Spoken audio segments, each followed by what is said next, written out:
예, 어디서 들은 말인데, 그냥 그럴듯해서 제가 인용을 한번 해보겠습니다. 일부 예배에 들어오신 분은 대답하지 말고요. 예, 못 들은 분만 대답을 하시면 되겠습니다. 여러분, 세계 역사입니다. 세계 역사상 가장 위대한 왕은 누굴까요?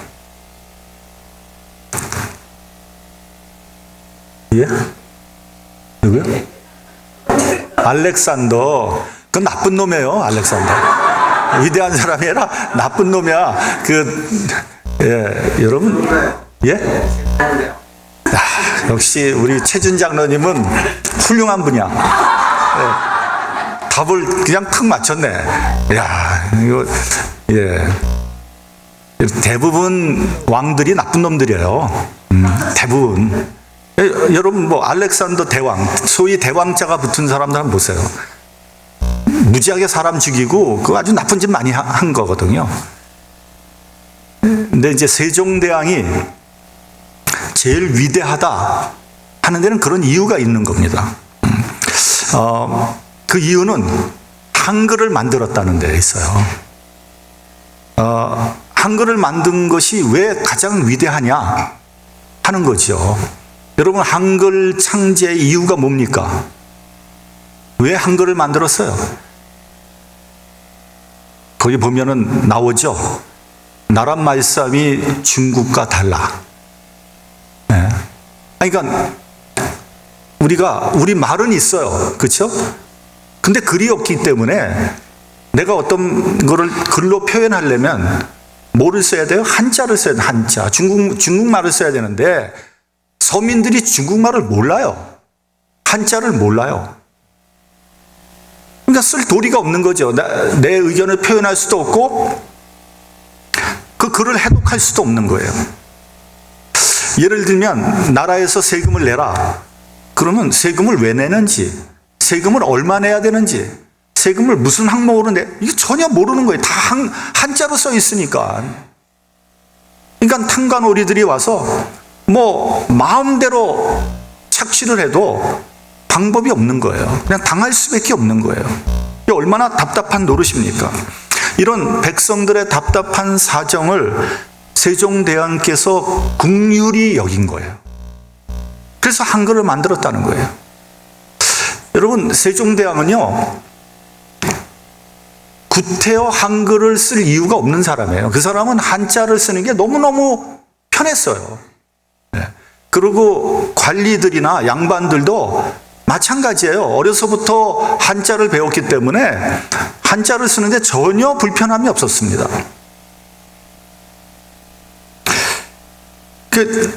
오히려 상놈들이 한자를 모르는 것이 더 좋았어요. 상놈들이 이것저것 아는 것은 귀찮은 일이고 시건방진 일이에요. 그러니까 격도 안 되는 사람이 자기와 비슷한 게 아는 것은 그건 굉장히 기분 나쁜 일이거든요. 그렇잖아요, 여러분. 아니, 내가 양반인데 저기 하인이 나하고 비슷하게 알아. 이건 굉장히 기분이 나쁜 일이에요, 여러분. 그래서 그 당시 양반과 관료들은 한글 창제를 극력 반대했다는 거 아니에요. 목숨 걸고 반대했어요, 여러분. 무식한 백성들은 모르는 것이 약이라고 생각했어요. 그러나 세종대왕은 백성들의 불편함과 어려움에 깊이 공감했어요. 그래서 수많은 반대를 무릅쓰고 내 몸이 상하기까지 노력하면서 백성들이 편리하게 쓸 수 있는 글을 만들어냈다는 거예요. 여러분, 이 세상에 존재했던 왕 중에 이런 왕은 없어요. 다 자기 욕심 채우기에 바쁜 거죠. 언제 백성들을 생각합니까? 그런 거 전혀 생각 안 했거든요. 세종대왕은 백성들과 공감하며 백성의 눈높이까지 내려온 왕이라는 거예요. 여기에 세종대왕의 위대함이 있는 겁니다. 그러면 기왕에 나왔으니까 한 가지 더 질문을 하겠습니다. 그러면 세상에서 가장 위대한 장군은 누굴까요? 이렇게 나오면 이제 눈치 빠른 사람들 벌써 나오죠. 예? 최준 장로님. 네, 맞아요. 오늘은 특별히 100점이네. 다른 날은 전혀 못 맞췄거든요. 근데 오늘은 어떻게 이렇게 잘 맞히셔? 뭐 약을 드셨나? 예. 예. 이순신 장군이에요. 이순신 장군이 왜 위대하느냐? 물론 왜구와 싸움에서 백전백승했으니까 위대하죠. 그러나 특별히 위대했던 것은 그의 마지막 전투 노량해전에 있어요. 그때 노량해전에서 왜구를 거의 초토화시켰어요. 거의 싹쓸이 해버렸어요. 네. 여러분, 그 왜구들은 패배해서 마지막 철수를 계획하고 있었죠. 마지막 도망가는 길이에요. 네. 근데 이 왜구들을, 도망가는 왜구들을 태워 쫓아가서 죽일 것까지는 없지 않느냐. 어차피 갈 인간들인데. 우리가 그 쥐를 쫓을 때도 도망갈 군용을 만들어 놓고 쫓으라는 거 아니에요? 그 도망가지 못하면 쥐가 어떻게 해요? 덤벼든단 말이죠. 여러분, 쥐 덤벼드는 거 보셨어요? 보신 적 있어요? 전 봤어요, 진짜. 쥐가 덤벼드는데 이 정도로 점프를 하더라고요. 와, 무서워요, 여러분. 깜짝 놀랐어요. 쥐가 덤벼드는데. 네. 근데 여러분, 목숨을 걸고 도망가는 그런 마지막 힘까지 짜내서 도망가는 왜구를 쫓아가서 죽이는 일은 굉장히 위험한 일이에요. 안 그래요? 근데 죽자고 덤빌 거 아니겠어요? 안 죽으려고. 아닌 게 아니라 노량해전에서 이순신 장군은 그 왜구의 흉탄을 맞고 장렬하게 전사했죠. 그럼 왜 장군은 위험을 무릅쓰고 도망가는 외병들을 소탕한 것일까?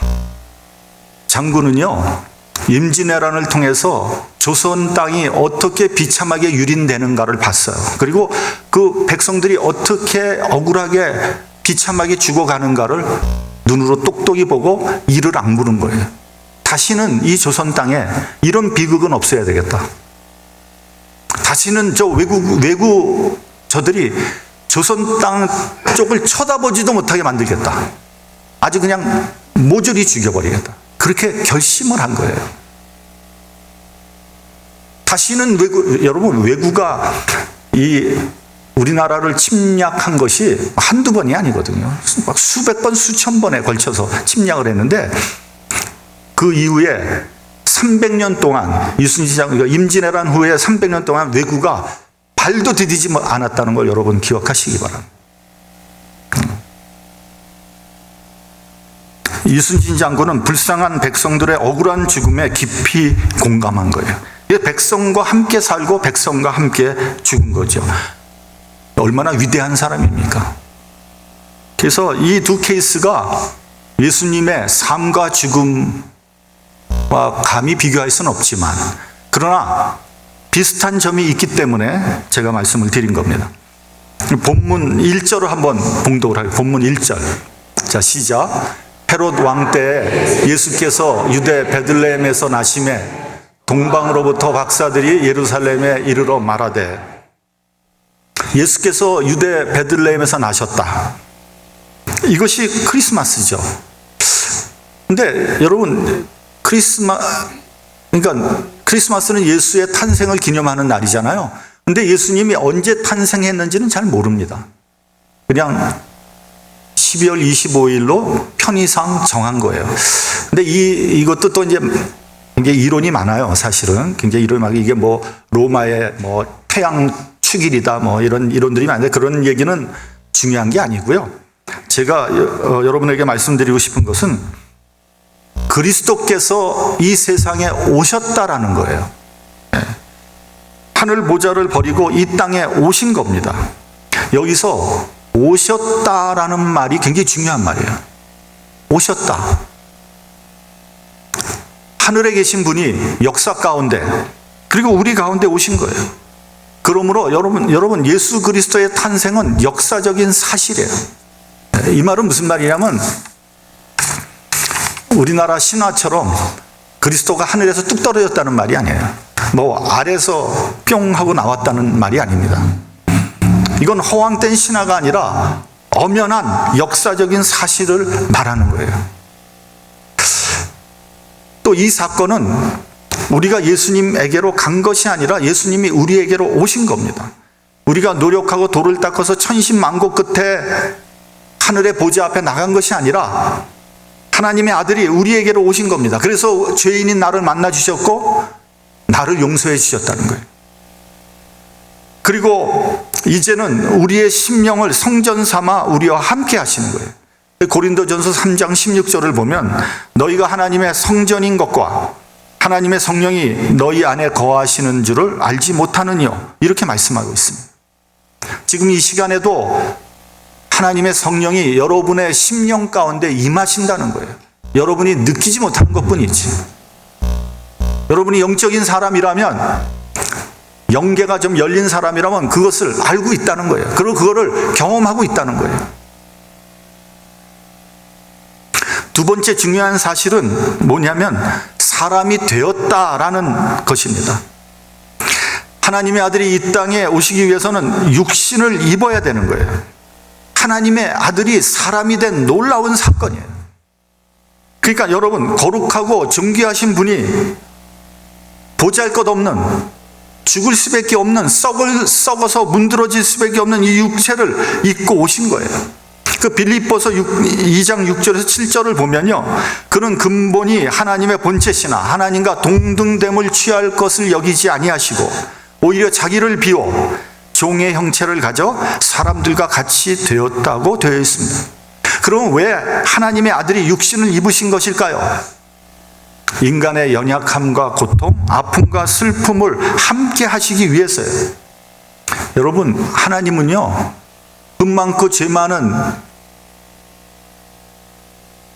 이 인간을 말씀으로만도 구원하실 수 있어요. 또 심판하실 수도 있어요. 그러나 인간을 지극히 사랑하셔서 직접 육신을 입고 이 세상에 오셔서 온갖 고난과 아픔을 체험하시고 우리를 구원해 주셨다는 거예요. 그러니까 말로만 한 것이 아니라는 거예요. 직접 오셔서 인생이 얼마나 고달픈지, 얼마나 힘든지를 체험하신 거예요. 히브리서 4장 15절을 보면 우리에게 있는 대제사장은 우리 연약함을 체휼하지 아니하는 자가 아니요 모든 일에 우리와 한결같이 시험을 받는 자로되 죄는 없으시다라고 말씀하셨어요. 이것이 성탄의 의미입니다. 성탄이 뭐냐? 그러면 여러분, 이 두 가지를 기억하시기 바랍니다. 하나님의 아들이 이 세상에 오셨다. 그리고 인간이 되셨다. 이 두 가지가 굉장히 중요한 겁니다. 오늘 본문 1절의 그 후반부를 보면요, 동방으로부터 박사들이 예루살렘에 이르러, 이렇게 되어 있어요. 제가 평신도 때 이 구절이 너무 이해가 안 되는 거예요. 이 말이 어려워서 이해가 안 된 게 아니라 도대체 이 동방박사라는 사람은 도대체 누구냐? 동방이라는 곳은 도대체 어느 곳을 지칭하는 것이냐? 동방박사가 세 사람이 왔다 그러는데 성경에는 세 사람이라는 언급이 한 군데도 나와 있질 않아요. 그럼 이건 도대체 어떻게 된 일이냐? 동방박사가 별을 보고 왔다 그러는데 그러면 동방박사는 점성술을 하는 사람인가? 그럼 점성술과 그리스도, 우리 기독교는 도대체 어떻게 조화를 이루어야 되는가? 이런 등등의 의문이 꼬리를 잇는 거예요. 이거 도대체 이게 복음하고 점성술하고 이게 어떻게 되는 건가? 무슨 관계가 있는 건가? 하는 거죠. 한번 아는 대로 제가 얘기를 한번 해보겠습니다. 먼저 동방은요, 이스라엘에서 동쪽을 얘기하는 거죠. 지금의 이라크나 이란입니다. 다시 말하면 옛날로 따지면 페르시아예요. 페르시아. 여러분, 페르시아는 과거에 바벨론 포로 때 이미 많은 유대인들이 거기서 살고 있었어요.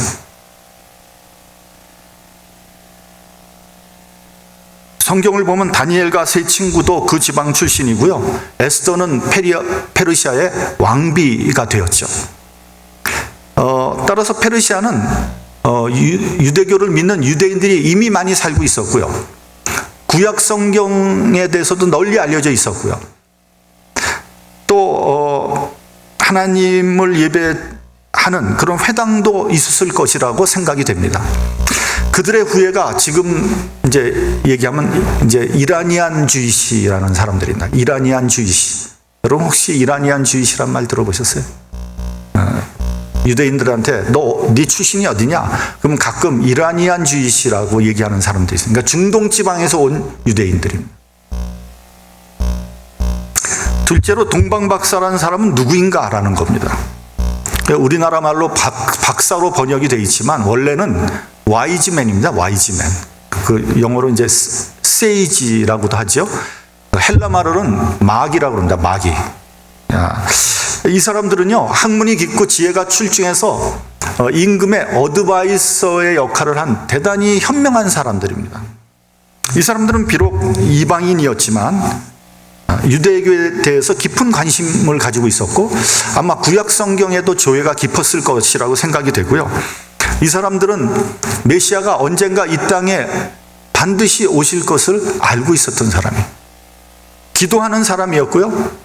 영적으로 영계가 열려있는 그런 사람으로 우리가 볼 수 있습니다.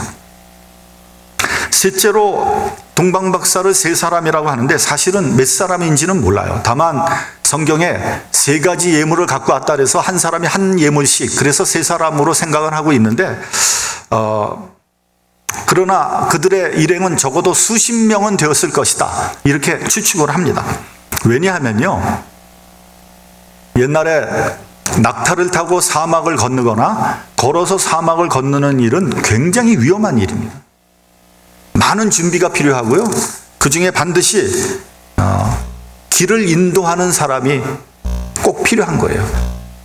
그래서 그 일행이 적어도 50명에서 70명 이상은 되었을 것이다, 이렇게 추측을 하는 거죠. 오늘 본문을 보면 그의 별을 보고 왔다, 이렇게 되어 있습니다. 그러니까 두 가지로 해석할 수 있어요. 첫째는 사막에서 방향을 알 수 있는 유일한 방법은 뭐겠어요? 사막에서 옛날엔 나침판이 없잖아요. 그럼 사막에서 어디가 동서남북인지 어떻게 알겠어요? 예? 네? 별. 오늘은 저 부부가 아주 홈런들을 치네. 그냥 다 알아. 그냥. 네. 별을 보고 하는 거예요. 별을. 여러분, 사막에서 길 잃어버리면 그건 끝난 거예요. 죽는 거예요. 그래서 옛날 캐러반들은 낮에는 쉬고요, 밤에 주로 다닌 거예요. 별을 보고. 이 사람들도 별을 보고 이제 따라간 거죠. 둘째는 메시아의 탄생은 유대인에게 국한된 사건이 아니라는 거예요. 지구에 국한된 사건도 아니고요, 별과 우주에까지 그 영향을 미치는 전 우주적인 사건이라는 거예요. 예수의 탄생이라는 것이. 여러분, 유대인들은 지금도 메시아를 어떻게 이해하냐면 이스라엘만을 회복하고 구원할 사람으로 생각하고 있는 거예요. 그래서 예수님을 메시아로 믿지 않고 있습니다. 왜냐하면 예수님은 한 번도 이스라엘이라는 나라를 회복하고 구원하신 적이 없기 때문입니다.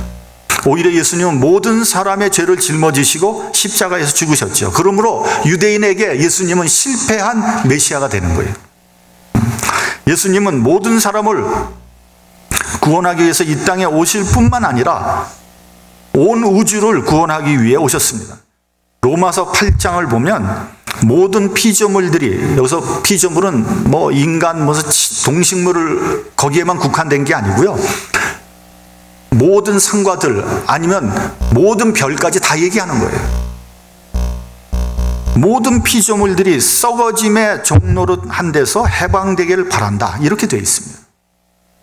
그러니까 혼란과 무질서로 변해버린 이 피조 세계를 다시 질서와 재창조의 세계로 바꾸어 놓으실 분이 누구냐? 메시아라는 거예요. 이것이 요한계시록에 나오는 새 하늘과 새 땅이라는 의미입니다. 예수께서 유대 베들레헴에서 탄생하셨는데 동방 박사들은 예루살렘으로 갔습니다. 아마 이것은 예루살렘이 이스라엘의 수도였기도 했고 또 하나님의 성전이 예루살렘에 있었잖아요. 그러니까 그쪽으로 찾아간 거예요. 그래서 거기서 뭐라 그러냐면 유대인의 왕으로 나신 이가 어디 있는가? 이렇게 물어본 거예요. 이 말을 듣고 헤롯 왕과 이스라엘은 소동이 일어났다. 이렇게 되어 있습니다. 여기서 사달이 일어납니다. 여러분, 원래 헤롯 왕은 유대인이 아닙니다. 에돔인입니다. 그러니까 그 출생서부터 핸디캡이 있는 거예요. 그래서 이 헤롯 왕은요, 유대인보다 더 유대인스럽게 살려고 한 거예요. 더 신앙적으로 나는 이 정도로 신앙적인 사람이다. 이렇게 과시하고 싶었어요. 자기의 정통성을 방어하기 위해서. 그래서 여러분, 소위 헤롯 성전이라는 것을 얼마나 재물을 투자하고 얼마나 정성을 들였는지 어마어마하게 지었다는 거 아니에요? 지금은 비록 전에 내려오지 않지만. 그렇게 유대인처럼 보이려고 노력을 한 거예요. 그런데 유대인의 왕이 태어났다니요. 이거는 심각한 위협이고 도전이고 반역이에요. 애초부터 싹을 잘라버려야 된다고 생각을 했어요. 그래서 왕은 대제사장과 서기관을 불러 모았어요. 메시아가, 그리스도가 날 장소가 어디냐 물어보니까 그들이 뭐라 그럽니까? 유대의 베들레헴입니다. 헤롯은 박사들을 불러서 이것저것 물어보면서 이렇게 말합니다. 아기에 대하여 자세히 알아보고 찾거든 내게 고하여 나도 가서 그에게 경배하게 하라. 박사들은 그 말을 듣고 별 따러 가서 결국 베들레헴에서 아기 예수를 만나게 됩니다. 그런데 이 헤롯의 마음에는 무서운 흉계가 들어가 있는 거죠. 군사들을 보내서 베들레헴에서 그 사내 아이들, 2살 이하의 아이들을 모조리 다 죽여버립니다. 그런데 기록에 의하면 이런 일을 여러 번 했다는 거예요. 혹시 한 애기라도 남아있을까봐 철저히 다 잡아서 죽인 거죠. 이러한 비극을 선지자 예레미야가 예언하였습니다. 라마에서 슬퍼하며 크게 통곡하는 소리가 들리니 라헬이 그 자식을 위하여 애곡하는 것이라. 그가 자식이 없으므로 위로받기를 거절하였도다. 그러니까 사륙당한 자신의 아기를 위해 통곡하는 어미의 모습을 그리고 있는 겁니다. 그러니까 여러분, 생각해보면 기가 막힌 일입니다. 하나님의 아들이 이 세상에 오는 길이 너무 어렵고 험한 길이에요. 그러니까 이 세상적으로 보면 기구한 운명을 타고났다, 이렇게 얘기할 수 있는 거예요. 그리스도는 이 세상에 왕 중에 왕으로 오셨지만 아무도 원하지 않았고 아무도 환영하지 않았습니다. 그리스도는 천하고 보잘것없는 마리아의 몸에 잉태되셨습니다. 요셉도 정원 중에 잉태가 된 마리아와 그 아기를 버리려고 하지 않았습니까? 꿈에서 가브리엘 천사의 말을 듣고 나서야 마리아와 아기를 보호하기 시작했죠. 아기 예수는 태어나자마자 헤롯 왕에게 핍박을 당했습니다. 그것도 무지하게 죽임을 당할 뻔했습니다. 꿈의 사자가 요셉에게 나타나 아기와 엄마를 데리고 애굽 땅으로 피신하라, 그 말을 듣고 도망가서 구사일생으로 살아남게 되었습니다. 공생애 때에도 몇 번의 죽을 고비를 넘겼습니다. 결국은 예수님은 대제사장과 바리새인에 의해서 정죄를 받았고 십자가에서 죽임을 당했습니다. 그러니까 그분의 인생을 볼 때 억울함과 고통, 고난과 핍박으로 점철되었고 결국은 십자가에서 돌아가셨어요. 여러분, 왜 하나님의 아들이 고난과 박해를 당해야 합니까? 이 사실은 우리에게 무엇을 알려주는 이야기일까요? 첫째로요, 이 세상은 죄와 의의 전쟁터라는 사실을 우리에게 알게 해주는 겁니다. 여러분, 이 세상은 영적인 전쟁터라는 것을 꼭 기억하시기 바랍니다. 여러분, 이 세상이 아무리 평화로워도요, 그 내면을 들여다보면 그것은 영적인 전쟁터예요. 여러분, 인간이 아무리 선하고 의롭게 보여도요, 그 내면을 들여다보면 죄와 욕심으로 가득 차 있습니다. 이거는 누구를 막론하고 마찬가지예요. 그래서 의인은 없나니 하나도 없다고 그랬습니다. 인간이 의인 중에 의인인 예수 그리스도를 십자가에 못 박아버렸잖아요. 지금도 이 세상 도처에서는 살육과 전쟁, 테러가 일어나고 있습니다. 베들레헴에서 2살 아래 사내 아이들이 아무 이유 없이 떼죽음을 당한 것 같이 지금도 수많은 무고한 생명들이 아무 이유 없이 죽어가고 있습니다. 왜 그런 일이 일어나는 겁니까? 이 세상은 전쟁터라는 것을 우리에게 알려주는 거예요. 특별히 영적인 전쟁터라는 것을. 얼마 전에요, 미국의 트럼프 대통령이 시리아에서 미군을 철수하면서 이런 말을 했습니다. 그래도 우리는 석유를 지켰다. 그 전에 대통령들은요, 우리는 자유와 평화를 수호하기 위해서 싸운다, 이렇게 잘 아주 포장해서 품위 있게 말했지만, 트럼프 대통령은 뭐 그런 거 없이 그냥 직설적으로 자기 생각나는 대로 얘기한 거예요. 여러분, 1970년대 이후에 일어난 세계적인 전쟁은 전부 다 석유 전쟁입니다. 누가 석유를 확보하느냐, 그걸 놓고 치열하게 싸운 거예요. 의를 지키기 위해서 싸운 것이 아니라 이익을 확보하기 위해서 싸운 거예요. 그리고 그 더 깊은 것을 보면 그것은 영적인 전쟁이에요.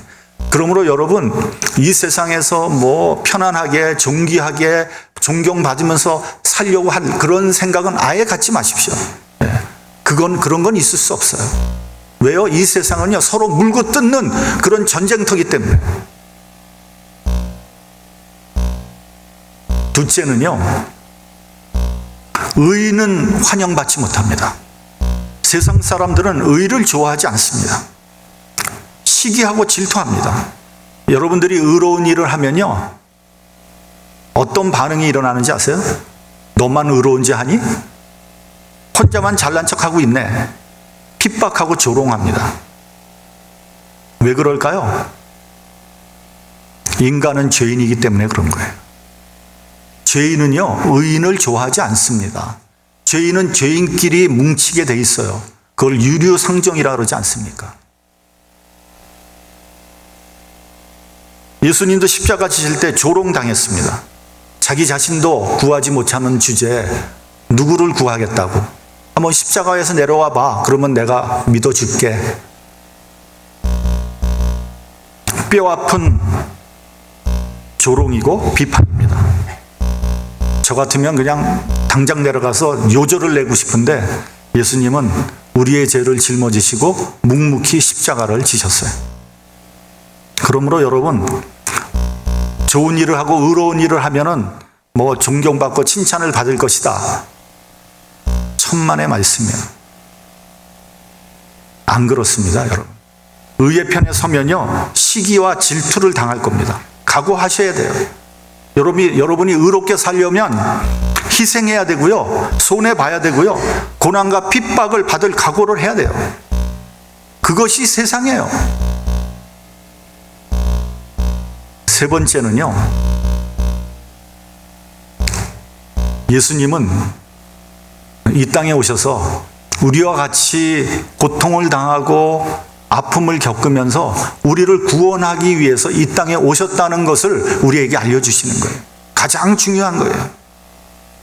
우리를 100% 이해하시는 분입니다. 거기에 우리의 소망이 있는 거예요. 마지막으로 본문 11절을 우리 같이 봉독하겠습니다. 11절. 자, 시작. 집에 들어가 아기와 그의 어머니 마리아가 함께 있는 것을 보고 엎드려 아기께 경배하고 보배합을 열어 황금과 유향과 모략을 예물로 드리니라.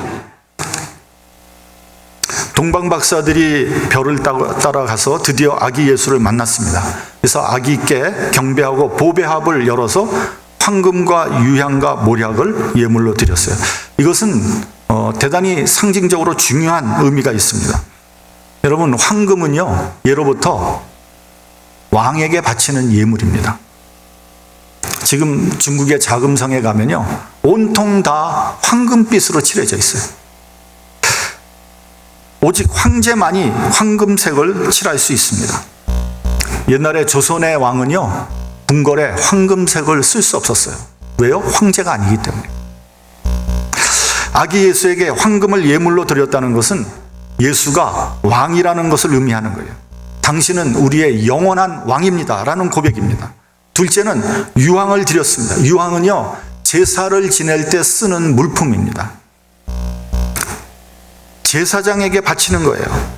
이는 예수께서 우리의 죄를 대속해 주시는 제사장이라는 것을 의미하는 거예요. 당신은 우리의 영원한 제사장입니다 라는 고백이에요. 셋째는 모략입니다. 모략은요, 살아있는 사람에게는 필요 없는 것입니다. 사람이 죽었을 때 시체에 바르는 것이 모략입니다. 옛날에 애굽에서 신분이 높은 사람이 죽으면 그 시체를 미라로 만들지 않습니까? 그 미라로 만들 때 쓰는 약품이 모략입니다. 그러면 예수께 모략을 드리는 이유가 무엇입니까? 바로 당신은 만백성을 위해 죽을 메시아입니다 라는 고백이에요. 동방박사들은 그 의미를 알고 예물을 드렸는지는 잘 모르지만 이 예물은 아기 예수가 누구인가를 우리에게 알려주는 아주 중요한 그런 상징적인 사건입니다. 여러분, 예수의 탄생은 하나님의 놀라운 사건이에요. 예수님을 믿고 받아들이는 사람에게는 이건 우주적인 구원 사건입니다. 동방박사들은 귀한 예물을 드리면서 신앙 고백을 했습니다. 아기 예수께 충성을 맹세했습니다. 경배를 드렸습니다. 여기서 경배를 드린다는 것은 예배를 드린다는 의미고요. 원어의 뜻을 보면 그 발에 입을 맞춘다 이런 의미입니다. 완전히 항복하고 충성을 맹세하는 의식입니다. 나는 낮아지고 나는 죽는 것이고 예수님을 높이고 찬양하며 영광을 돌리는 겁니다. 최고의 경의를 표하는 거예요. 여러분, 성탄절은요, 가장 낮게 오셔서 온갖 고난과 핍박을 받으시고 십자가에서 돌아가신 예수님을 높이고 경배하며 나는 낮고 겸손하게 주님을 찬양하고 영광을 돌리는 날이에요. 예수님께 온전히 경배를 드리는 저와 여러분이 되기를 주님의 이름으로 축원합니다. 그래서 하늘에는 영광이요 땅에는 평화가 여러분과 여러분의 가정에 임하게 되는 귀한 축복이 있기를 바랍니다. 기도하겠습니다.